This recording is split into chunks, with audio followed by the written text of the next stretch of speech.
اچھا یہ بتائیے ڈاکٹر ہما بقائی صاحبہ، ایک تو اس چیز پہ کہ 12 دن ہو چکے ہیں جنگ کو، جو ریزیلینس قائم ہے، آئی ایم شیور کہ آپ سے یہ بہت دفعہ سوال ہوا ہوگا، لیکن میں ابھی تک اس چیز سے نہیں نکل پایا کہ ایک ایسی قوم جو اتنی ریزیلینٹ ہے، جن کی تیاری جنگ کے لیے اتنی پختہ ہے کہ ایئر ڈیفنس سسٹمز نہیں ہیں، ان کے پاس ایئر کرافٹس نہیں ہیں، باقی چیزیں نہیں ہیں، لیکن جو میزائل انہوں نے بنائے ہیں وہ ایسے ہیں کہ درست نشانے پہ مار رہے ہیں اور جھکنے کو تیار نہیں ہے، ڈسپائٹ دا فیکٹ کہ ان کی پوری قیادت پہلے حملے میں اڑا دی گئی۔ لیکن دوسری جانب میں یہ دیکھ رہا ہوں کہ جو انفیسٹیشن ان کے اندر رہی ہے، ابراہیم رئیسی سے اگر آپ سفر شروع کریں تو اس کے اندر حسن نصر اللہ بھی آ جاتے ہیں، اسماعیل ہانیہ بھی آ جاتے ہیں، باقی ایٹمی سائنسدان محسن فخری زادہ آپ کے سامنے ہیں۔ پہلے حملے میں جس طرح سے قیادت ماری گئی، اس دفعہ جس طرح سے لوگ ٹارگٹ ہوئے انکلوڈنگ دا سپریم لیڈر، تو یہ تضاد کو آپ کس طرح سے دیکھتی ہیں؟ دیکھیے یہ تضاد ہے، لیکن میرا خیال ہے کہ ایران نے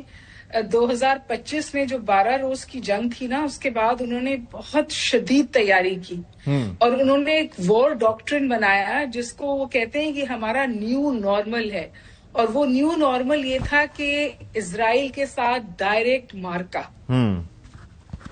پینیٹریشن انہوں نے جو تھی اس کو کاؤنٹر کرنے کے لیے میں نمبرز دیکھ رہی تھی، تو نمبرز میں انہوں نے فرسٹ گو میں تقریباً کوئی 4-4.5 افغانی وہاں سے نکالے تھے جو اسرائیل کی جاسوسی کر رہے تھے۔ اس کے بعد فگر آ رہا تھا کہ انہوں نے 28,000 نکالے۔ اب جو لیٹسٹ فگر ہے اس میں یہ کہ انہوں نے 1.5 لاکھ افغانی جو ہیں اور دیگر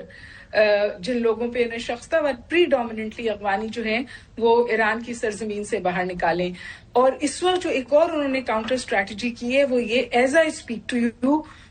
وہاں پہ انٹرنیٹ بند ہے، اچھا، اور وہ وی پی این پہ بھی کریک ڈاؤن کرتے ہیں، مطلب جیسے آپ پراکسیز لگا لیتے تھے نا وی پی این، تو انہوں نے جو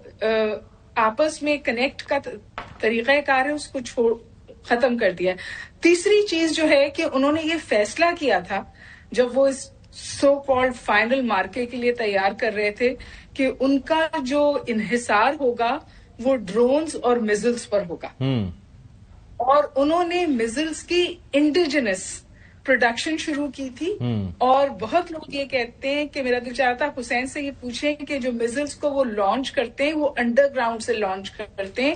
تو اس کی ڈیٹیکشن بہت مشکل ہو جاتی ہے۔ تو جس وار کو آپ امریکہ ایپک فیوری کہہ رہے ہیں، اور آج فائنینشیل ٹائمز ان کا ادارہ اس کو ایپک فیاسکو کہہ رہے ہیں، اکانومسٹ کہہ رہے ہیں وار وداؤٹ اسٹریٹجی۔ اسی جنگ کے لیے ایران 2000 سے ایک طرح کی تیاری کر رہا تھا، اور پچھلی جو 12 روزہ جنگ ہوئی تھی اس میں اس نے ایک اور طرح کی تیاری کی۔